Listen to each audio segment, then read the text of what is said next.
তো আজকে আমি আপনাদের দেখাবো কিভাবে নতুন একটা টিকটক আইডি জিমেল দিয়ে খুলতে হয়। তো তার জন্য আমরা প্লে স্টোর থেকে টিকটক অফিসিয়াল অ্যাপসটা ডাউনলোড করে নিব। যা ডাউনলোড করার পর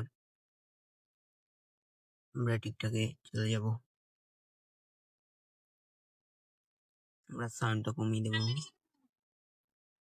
তো আমার এখানে একটা খোলা আছে, তাই এই ধরনের ইন্টারফেস এসছে। আপনারা চলে আসার পর এই যে কর্নার একটা ক্লিক করবেন প্রোফাইলে। তারপরে আপনাদের সামনে এইরকম একটা ইন্টারফেস চলে আসবে। তো এখান থেকে আমরা এই যে ক্রিয়েট অ্যান অ্যাকাউন্ট, এটার উপর একটা ক্লিক করব। এখানে ইউজ জিমেল, এটার উপর একটা ক্লিক করব। তারপর এখানে এটা দিয়ে দেবো। দেওয়ার পর আমাদের এখানে একটা কোড দিবে। তো আমরা সেই কোডটা দিয়ে এখানে লগ ইন করবো। তো সংখ্যাটা দেওয়ার পর আমাদের এখানে বার্থডে তারিখ দিতে হবে। তাই জন্য আমরা বার্থডে তারিখটা আমরা দিয়ে দেবো। এখানে 18 বছরের নিচে দিলে ভালো হবে, তাই 18 বছরের নিচে দিয়ে দিলাম।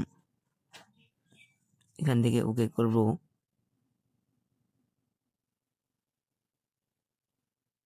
তো এখান থেকে পাসওয়ার্ড দিতে হবে। আমরা পাসওয়ার্ডটা দিয়ে দিব।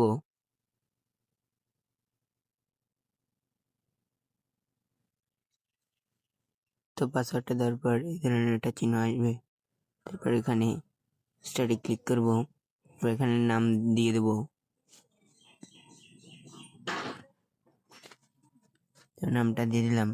তারপরে আমাদের এখানে নতুন করে এটা টিকটকটা চলে আসবে। তো আমরা এখানে থেকে প্রোফাইলে ক্লিক করলে আমরা দেখতে পাবো আমাদের এটা চলে আসছে। তো এইভাবে খুব সহজেই টিকটক আইডি খোলা যায়, খুব সহজেই। তো ভিডিওটি ভালো লাগলে চ্যানেলটাকে সাবস্ক্রাইব করে দিবেন। ধন্যবাদ।